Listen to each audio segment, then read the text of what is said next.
നോക്കട്ടെ.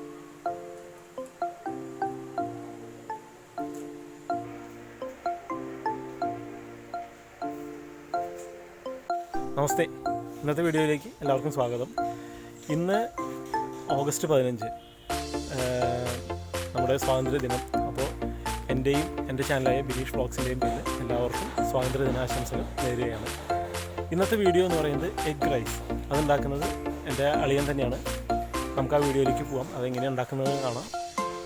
ചാനൽ ഇതുവരെ സബ്സ്ക്രൈബ് ചെയ്യാത്തവരും അതേപോലെ ആദ്യമായിട്ട് ചാനൽ കാണുന്നവരും ചാനൽ സബ്സ്ക്രൈബ് ചെയ്യുക, ബെല്ലൈക്കൺ എനാബിൾ ചെയ്യുക, കൂടെ ഉണ്ടാവുക, സപ്പോർട്ട് ചെയ്യുക. പിന്നെ നിങ്ങളുടെ അഭിപ്രായങ്ങൾ കമൻറ്റായി വീഡിയോയുടെ താഴെ രേഖപ്പെടുത്തുക. അപ്പോൾ നമുക്ക് എഗ് റൈസ് ഉണ്ടാക്കാം. അതെങ്ങനെ ഉണ്ടാക്കുമെന്ന് നോക്കാം. ഓക്കെ,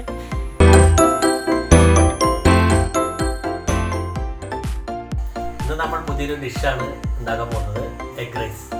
അതിൻ്റെ ഇൻഗ്രീഡിയൻസ് എങ്ങനെയൊക്കെയാണെന്ന് നമുക്ക് നോക്കാം. അത് ഉണ്ടാക്കുന്ന വിധം ഞാൻ പറഞ്ഞുതരാം. ആദ്യമായി കോഴിമുട്ട 6 എണ്ണം, സവാള ഒരു 5 എണ്ണം, പിന്നെ തക്കാളി ഒരു 3 എണ്ണം, പച്ചമുളക് ഒരു 5-6 പച്ചമുളക്, കറിവേപ്പില, ഇഞ്ചി വെളുത്തുള്ളി പേസ്റ്റ്, മല്ലിയില, മല്ലിപ്പൊടി, മുളക് പൊടി, ഗരം മസാല. ഇതെല്ലാം നമ്മൾ വീട്ടിലുണ്ടാക്കി പൊടിച്ച പൊടികളാണ്. പിന്നെ മഞ്ഞൾപ്പൊടി, സൺഗോൾഡിൻ്റെ ഓയിൽ, പാം ഓയിൽ പറ്റില്ല, സൺഫ്ലവർ ഓയിൽ തന്നെ വേണം. പിന്നെ വിനാഗിരി, സാൾട്ട്. ഏറ്റവും സ്പെഷ്യൽ എന്ന് പറഞ്ഞാൽ നമ്മുടെ റേഷനരിയാണിത്. റേഷനരി എന്ന് പറഞ്ഞാൽ നമ്മുടെ ഇപ്പോൾ കിട്ടുന്ന സൗജന്യമായിട്ട് കിട്ടുന്ന ഏറ്റവും നല്ല അരിയാണ് ഇപ്പോൾ ഈ വെള്ള റേഷനരി. ഇത് കണ്ടാൽ തന്നെ നിങ്ങൾക്ക് അറിയാം, അത്രയും നല്ല ഹെൽത്തി ഫുഡാണ് ഇത്. ഈ റേഷനരി എന്ന് പറഞ്ഞാൽ പണ്ടത്തെ മായിട്ടുള്ള റേഷനരി ഒന്നല്ല ഇപ്പോൾ കിട്ടുന്നത്. ഏറ്റവും നല്ല നമ്മുടെ കേന്ദ്ര സർക്കാരായി ചെയ്ത് സംസ്ഥാന സർക്കാരായി കൊടുക്കുന്നതൊക്കെ നല്ല അത്രയും നല്ല റേഷനരിയാണിത്. ഈ അരി വെച്ചിട്ടാണ് നമ്മൾ ഇത് നേരത്തെ വേവിച്ച് വെച്ച ഒരു 2-2.5 ഗ്ലാസ് അരിയാണ് ഇതിൻ്റെ കൊടുത്തിരിക്കുന്നത്. അതിലേക്കുള്ള സാധനങ്ങളാണ് ഞാൻ ഇപ്പോൾ പറഞ്ഞു നോക്കാം. അത്രയും നല്ല ഹെൽത്തി ആയിട്ടുള്ള ഒരു റൈസാണിത്.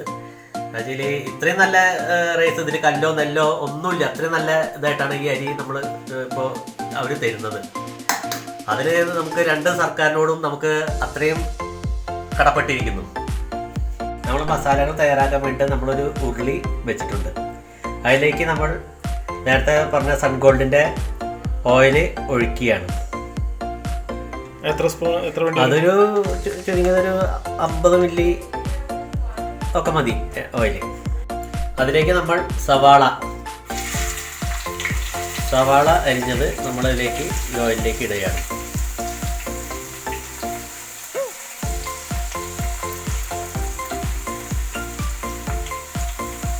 സവാള ഒന്ന് ഏകദേശം മൂത്ത് വരുമ്പോൾ നമുക്കത് കറിവേപ്പിലയും പച്ചമുളകും ചേർത്ത് കൊടുക്കാം.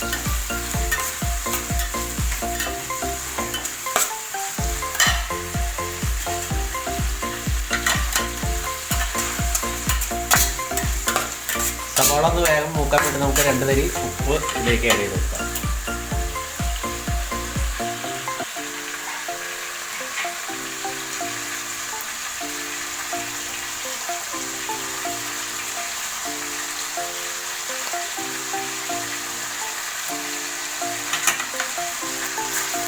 ഏകദേശം നമ്മുടെ സവാള ഒന്ന് വഴഞ്ഞ് വന്നിട്ടുണ്ട്. ഇനി അതിലേക്ക് നമ്മൾ പച്ചമുളകും കറിവേപ്പിലയും കൂടിയിട്ട് ആഡ് ചെയ്യണം.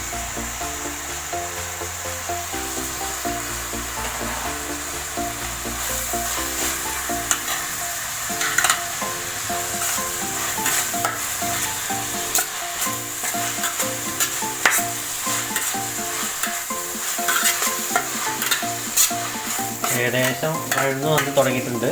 ഇനി നമുക്കതിലേക്ക് ഇഞ്ചി വെളുത്തുള്ളി പേസ്റ്റ് നമുക്ക് അതിലേക്ക് ആഡ് ചെയ്യാം.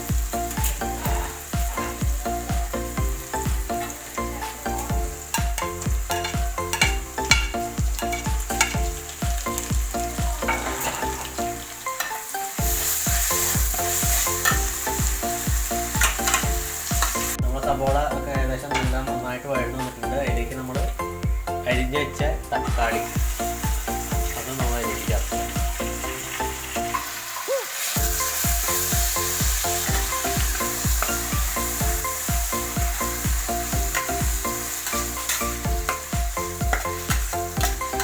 ഇത് നന്നായിട്ടൊന്ന് തക്കാളിയൊക്കെ വെന്ത് നല്ല പാകമായി വരുമ്പോൾ മല്ലിയിലേക്ക് ചേർത്ത് കൊടുത്ത് നമുക്ക് ബാക്കിയുള്ള മസാലകൾ അതിലേക്ക് ചേർക്കാം. നമ്മൾ ഇതിലേക്ക് ഈ ചോറിൽ ലേശം ഉപ്പുപൊടി, പാകത്തിന് ഉപ്പുപൊടി നമ്മളിതിൽ ചേർത്ത് കൊടുക്കുക. പിന്നെ കുറച്ച് വെളിച്ചെണ്ണ, അതായത് ഈ ചോറ് ആ ഉപ്പും കൂടിയിട്ട് ഒന്ന് പിടിക്കാൻ വേണ്ടിയിട്ടാണ് നമ്മൾ ആ വെളിച്ചെണ്ണ ചേർത്ത് കൊടുക്കുന്നത്. കുറച്ച് മതി, ഒരു ടീസ്പൂൺ വെളിച്ചെണ്ണ മതി. എന്നിട്ട് നന്നായിട്ട് ചോറൊന്ന് മിക്സ് ആക്കുക.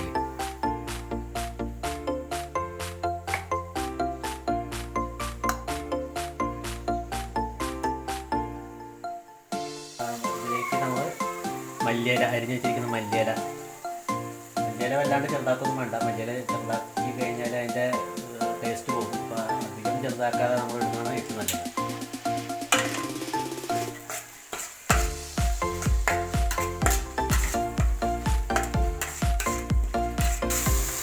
ഏകദേശം നമ്മുടെ മല്ലിയിലയും ഇതെല്ലാം നന്നായിട്ട് വഴന്ന് വന്നിട്ടുണ്ട്. മല്ലിയില അധികം വഴേണ്ട ആവശ്യമില്ല. അതിലേക്ക് നമ്മൾ ഇനി മഞ്ഞൾപ്പൊടി ഒരു ടീസ്പൂൺ എടുത്ത് മഞ്ഞൾപ്പൊടി, പിന്നെ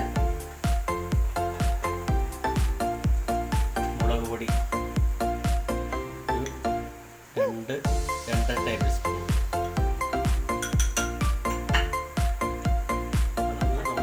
വഴറ്റിയതിന് ശേഷം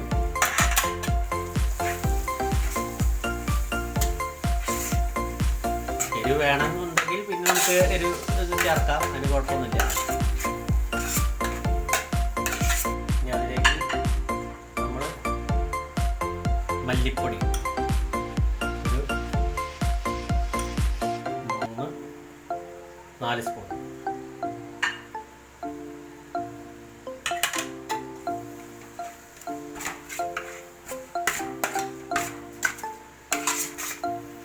ഓയിൽ വേണമെന്നുണ്ടെങ്കിൽ നമുക്ക് ഒഴിച്ചു കൊടുക്കാം.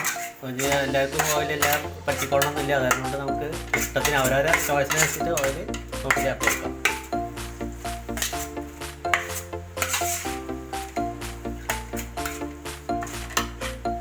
ഗരം മസാല,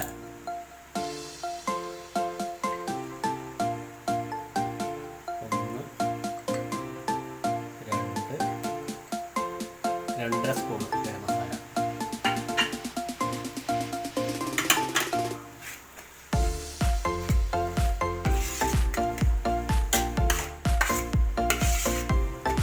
നമ്മൾ ചോറിൽ ഉപ്പിട്ട് ഇളക്കിയിട്ടുണ്ട്. അത് കാരണം കൊണ്ട് ഇതിൽ മസാലയിൽ നമ്മൾ കുറച്ച് ഒരു കോഴിമുട്ടയ്ക്കും ഇതിന് പിടിക്കാനുള്ള സൈസുള്ള ഉപ്പ് മാത്രം ഇട്ടാൽ മതി. ചെറിയ സ്പൂണിൽ ഒരു 1.5 സ്പൂൺ ഉപ്പ് പാകത്തിന് നോക്കിയതിന് ശേഷം വേണമെങ്കിൽ നമുക്ക് വീണ്ടും ചേർക്കാം. നമ്മൾ ഇനി ഇതിലേക്ക് മുട്ട പൊട്ടിച്ചൊഴിക്കുകയാണ് ഈ മസാലയിലേക്ക്.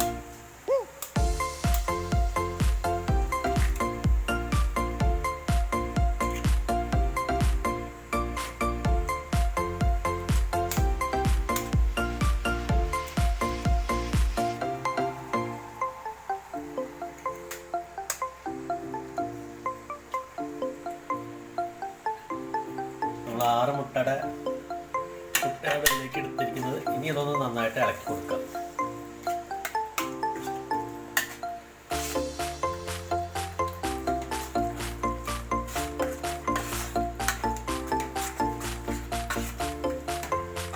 ഇതിലേക്ക് ചോറ് ആഡ് ചെയ്യാം.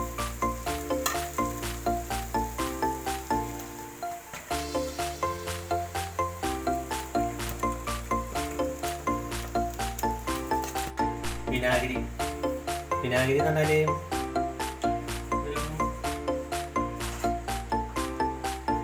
മറ്റൊരു സ്പൂണിൽ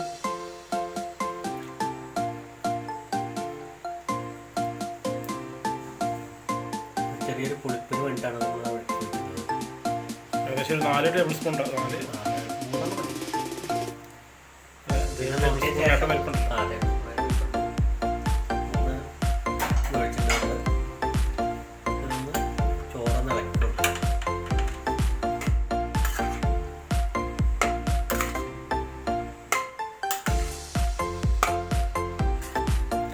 നമുക്ക് സാധാരണ അരി പറ്റില്ല, ഇതിപ്പോ റേഷൻ അരി ചെറിയ അരി ആയിരുന്നു. അല്ല, സാധാ നമ്മളെ ഏത് അരിയാണ് ഉപയോഗിക്കാം.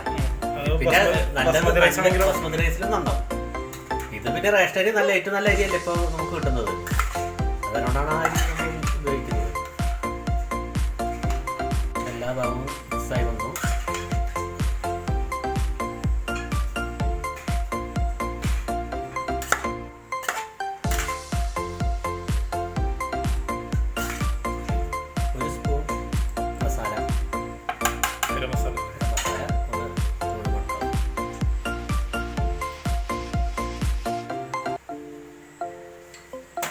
ശേഷം ലേശം ഓയിൽ.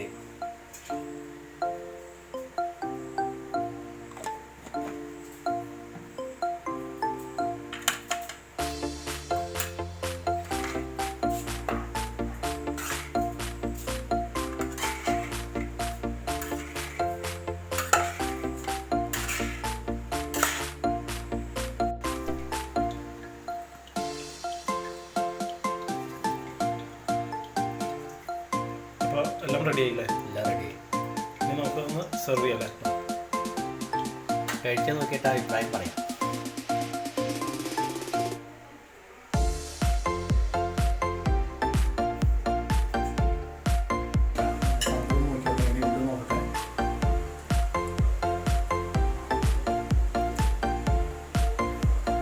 സംഭവം സൂപ്പറാണ്. കാരണം എരിവ് ഒക്കെ പാകത്തിനാണ്. നമുക്ക് എരിവ് കൂടുതൽ വേണമെന്നുണ്ടെങ്കിൽ കൂടുതൽ വേണമെങ്കിൽ ആഡ് ചെയ്യാം. അപ്പോൾ എല്ലാവരും ട്രൈ ചെയ്ത് നോക്കാം, എന്തായാലും ഇഷ്ടമാവും.